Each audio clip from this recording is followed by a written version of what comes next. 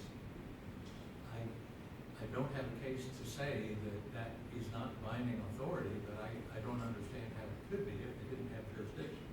And I think in footnote 1, the Supreme Court made that clear.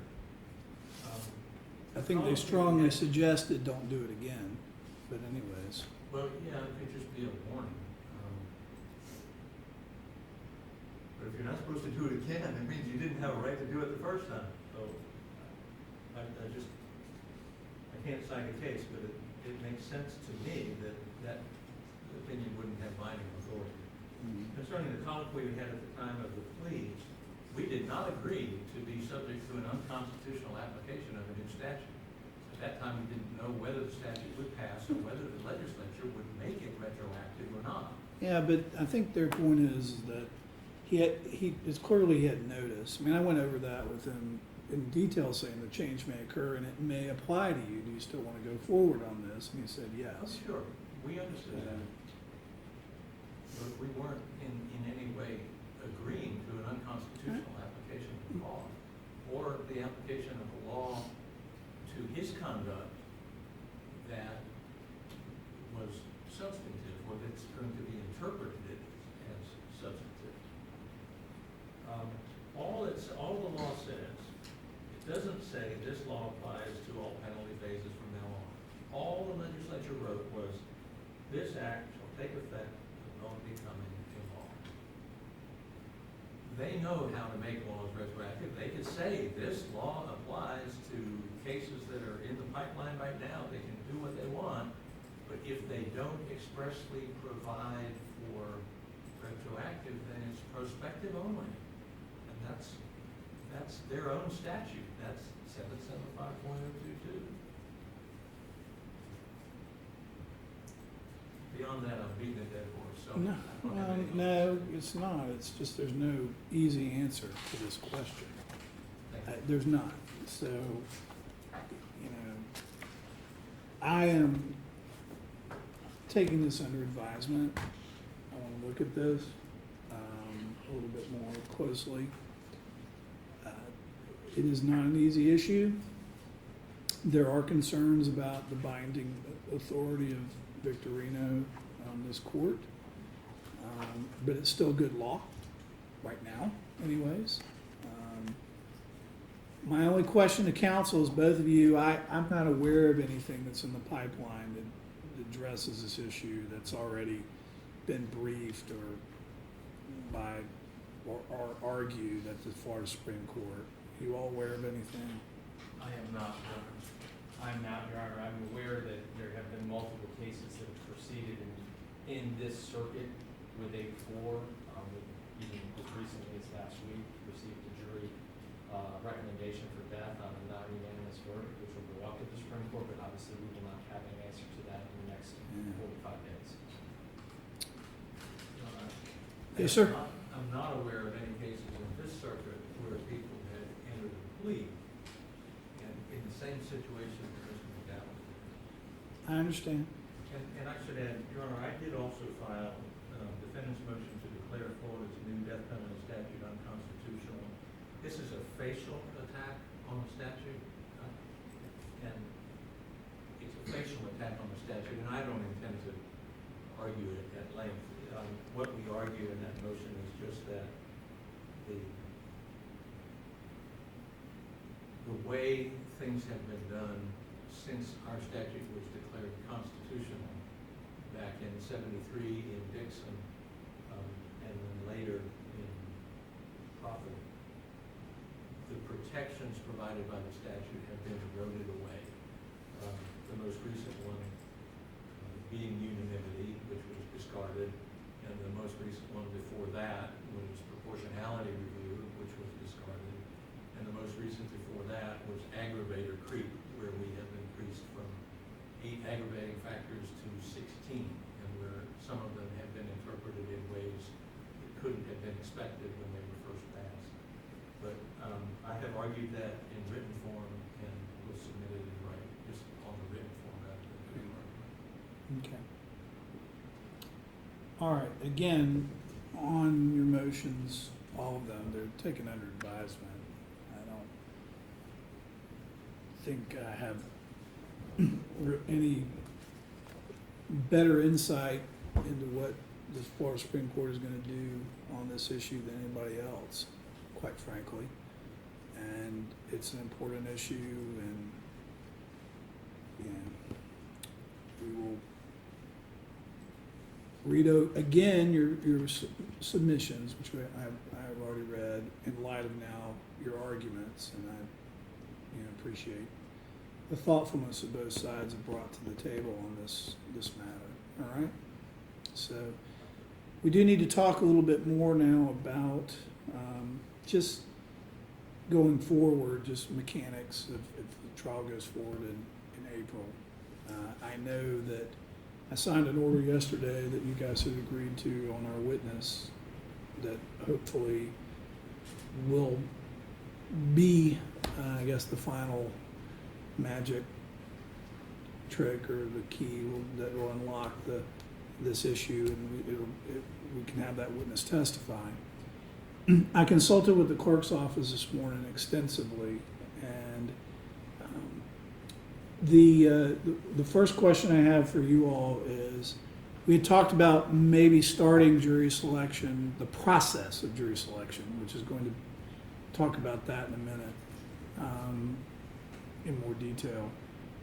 We had talked about it doing it on April 4th, I believe, which was a Thursday, I believe. Or whatever, it's that Thursday we had potentially talked about moving it back from Friday to Thursday, if you remember correctly. Okay, and then the clerk's office is fine with that. In fact, they actually prefer it because we're doing a special summons for the jurors in this case, separate and apart from the normal civil and criminal trials that we might have for that month. I wanted to ask you guys if there was a problem, maybe even starting Wednesday. When I say starting Wednesday, I can tell you what we would be doing. That's April the 3rd.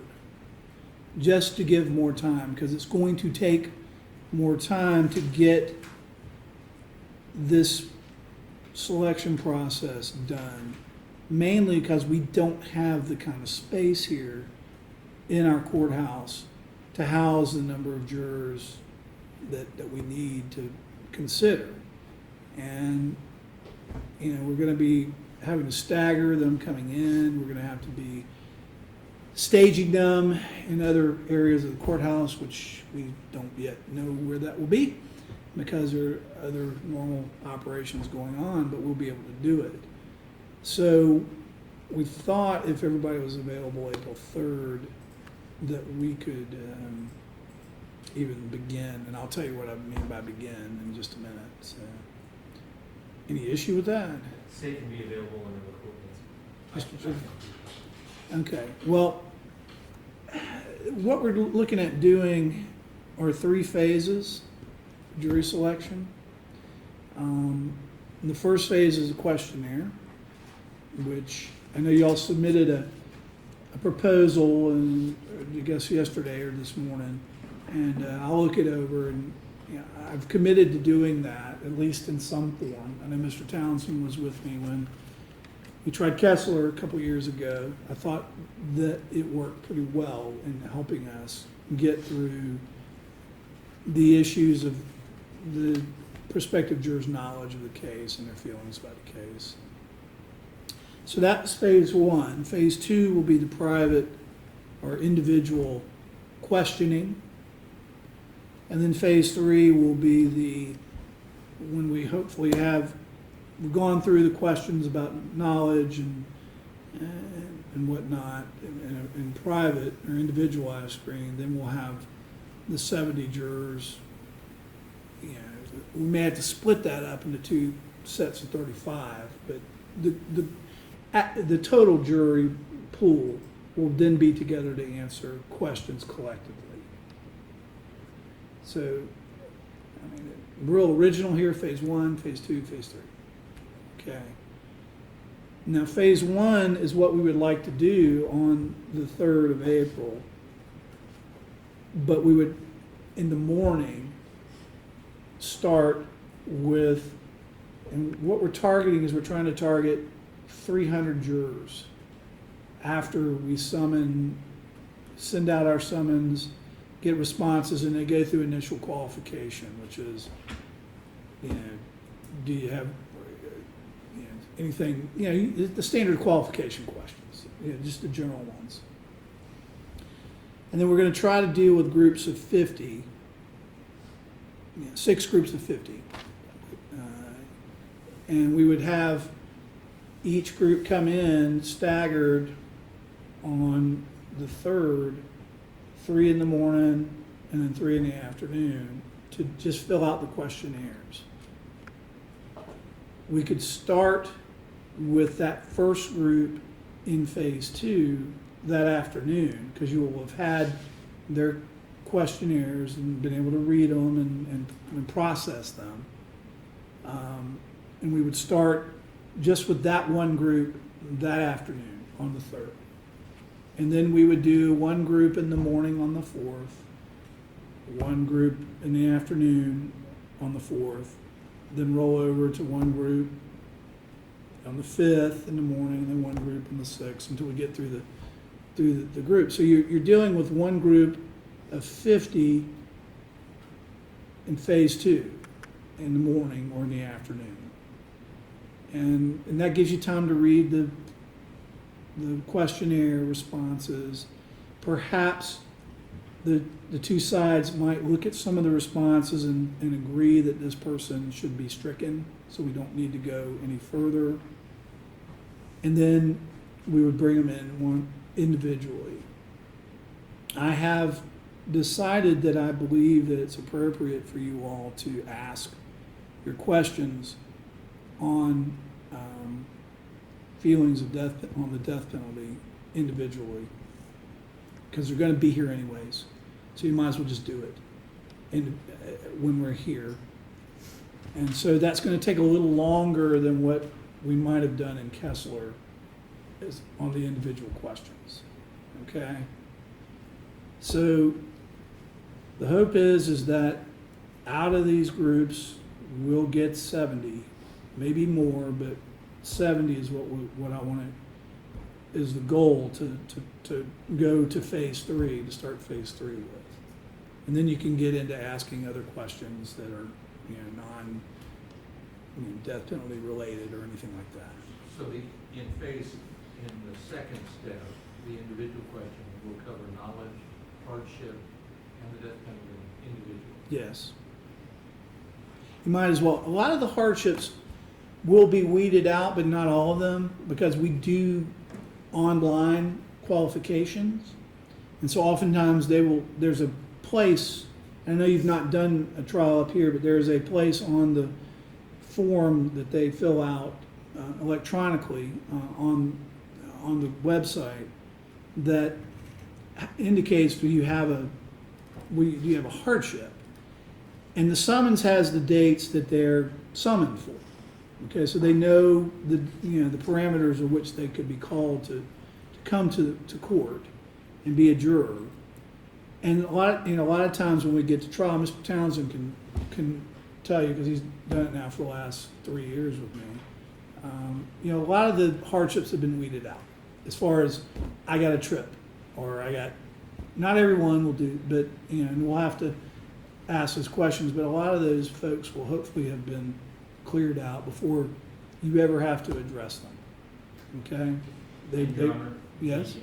the special summons for this, is this going to dictate basically the entire month of April for the duration? It's going to dictate the 3rd to, give me a second, the 3rd to Friday the 26th.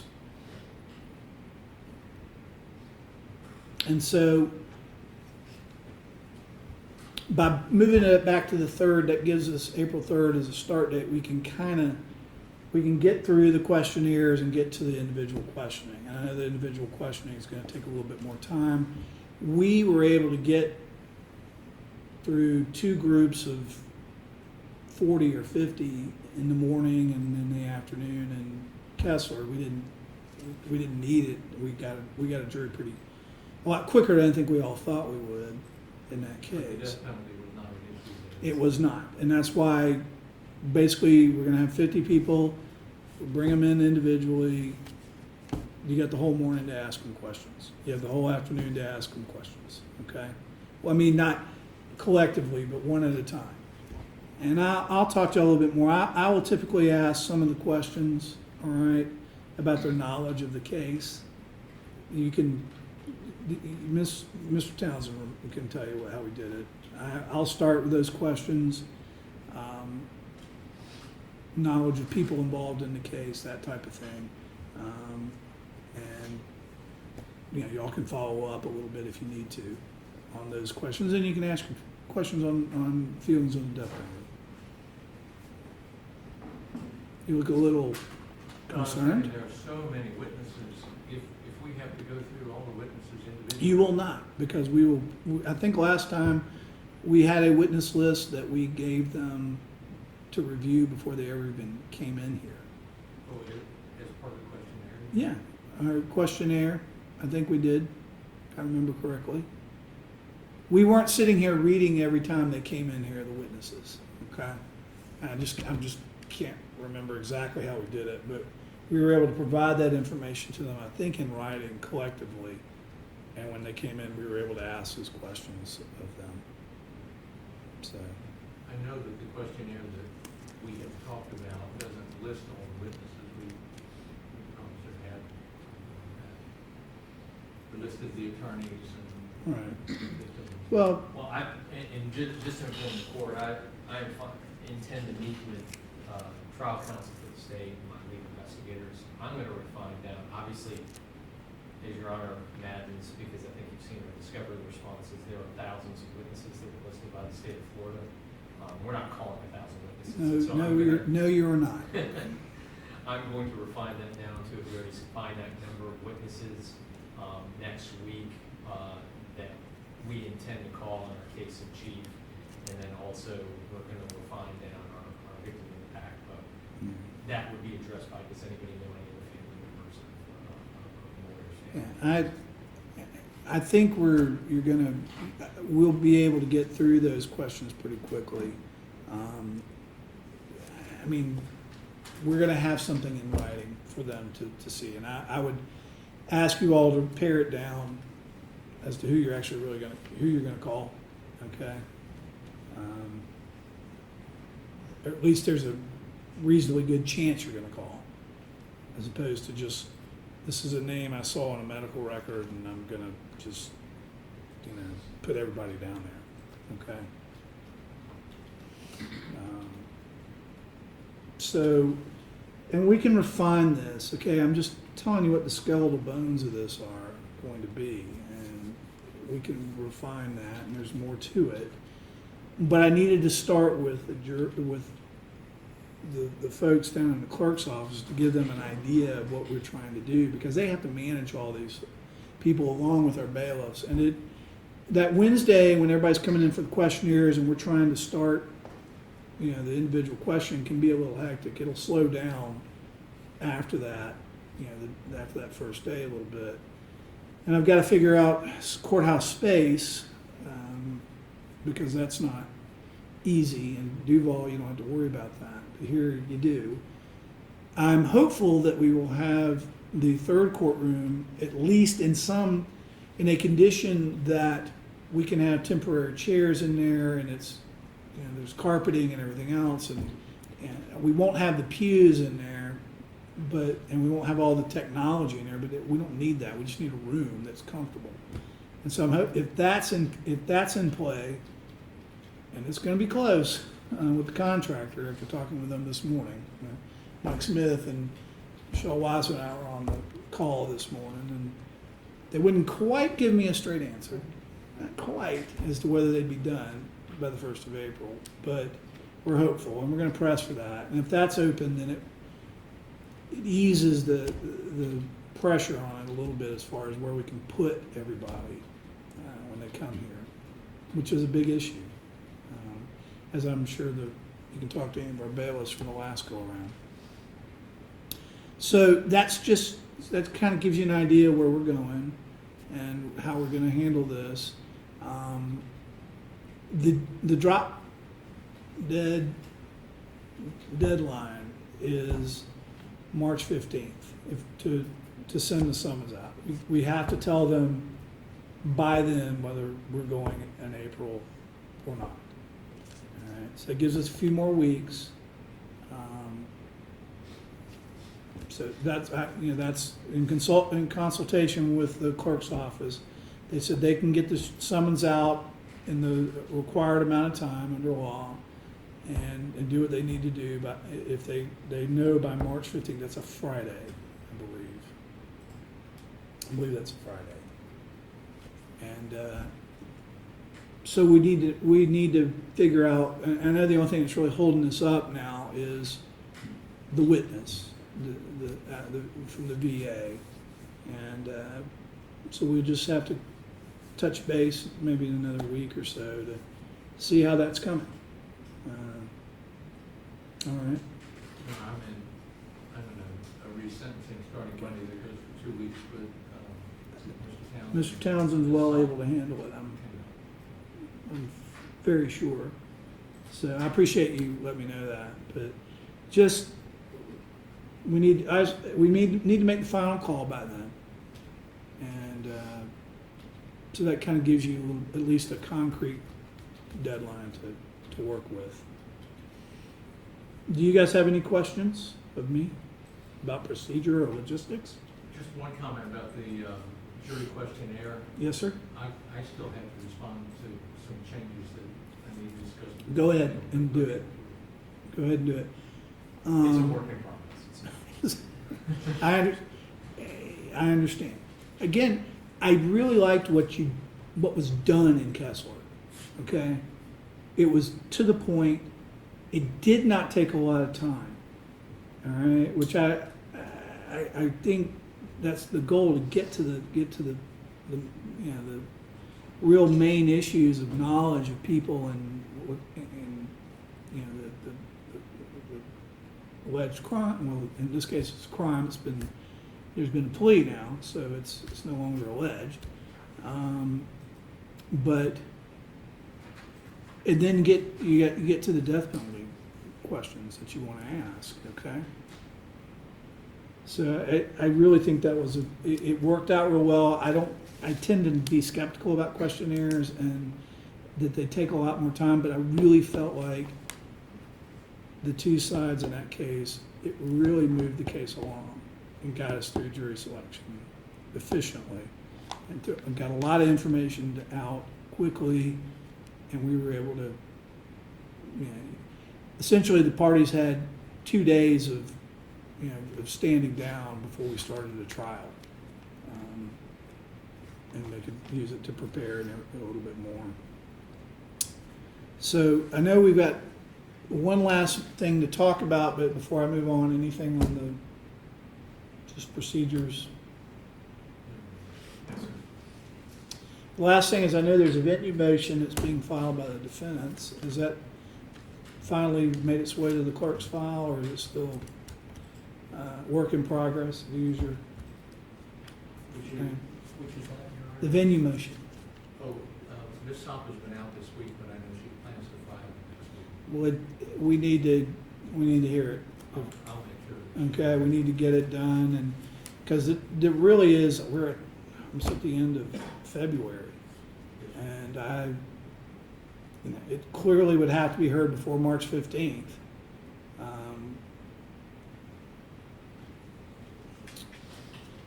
So let's do this then. I'm going to do a past date just as a placeholder again. For I guess today's the 23rd. I'm just going to put it on the docket for the 7th of March right now. Just my office is going to reach out to you all though and really set a time certain that works with y'all's calendar. Okay. So just Did you say the 7th? March 7th, it's a placeholder, just to make sure not that we're gonna overlook this case, but make sure that it's still on the docket, someone's still monitoring it. Mr. Townsend would be here if it comes up to let Judge Falgren know that we've got another date set for it. Okay? Anything else that you all need to address? Judge, and these are minor matters, and we can perhaps schedule that. There were 2 additional motions that were filed by defense this week. One pertaining to the excusal of family members or friends who may have to step out during the emotional portion of testimony or footage. The other one was related to presence of law enforcement officers at the sentencing hearing. I will have further discussions with Mr. Chipperfield. I think I wrote in the court that there is one witness, and I may have a limiting motion in regards to the scope of that one particular witness's testimony, but beyond that, I don't anticipate any other pretrial motions for the state, and that would only be if Mr. Chipperfield's calling that particular witness. So we could probably handle all of those at the same time we handle the man's motion. Let's go ahead and put this out there so it's no surprise to everyone, but the court has to impose limits on the folks that are here. Number one, because we don't have a lot of space. Number two, it could inject reversible error into a case if there are too many. In this particular case, there would be too many uniformed officers here, and that's just the reality of the situation. You can go back and I forget the case name, but it's a case I tried 7 or 8 years ago. It was the bikers against child abuse case, where we had some bikers in the audience that supported the victim, and they didn't mean anything by it, but they all had on their vests, their motorcycle vests, said bikers against child abuse, and I voir dired the entire jury. I individually talked to those that said they were kind of a little concerned about it, and even excused one from the jury, and the appellate court said that's not enough. And so you really have to be, this is something, and I know that the state's aware of that, and I know you're going to have the discussions that you're going to have, and we're, family members need to also have the ability to be here for both sides, and so there are just limits on who we can have in here and what they can be doing, and so that's out there. I think you guys, though, I've worked with you both, and I know that you guys can probably resolve that on your own, but if you can't, then obviously we can have a full hearing on it, okay?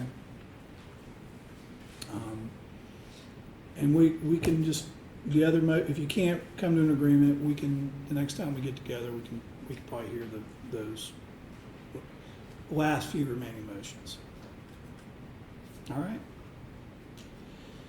Okay, with that, I believe we are concluded here today. I would like to see council a moment back in chambers before you go back home, okay? Yes, sir. All right, thank you all. Thank you. Yes, ma'am. Hold on, I need to get out of here. I think we're out. Okay. Hi. Hey. I did. I'm Okay, I shall make sure you do. I'm heartbroken. You got it. I know. I heard, and I'm sorry. She was with me all 5 years. I know. She lived here, so it was easy. No, she was a good lady. She really was. I would like to know what the arrangements are. I'll make sure you do. We haven't heard anything yet, so, but I'll get with you, Jackson, next week. I know you and all your colleagues probably heard me right now. I'm sorry. I appreciate it. Thoughts, okay? All right. And prayers.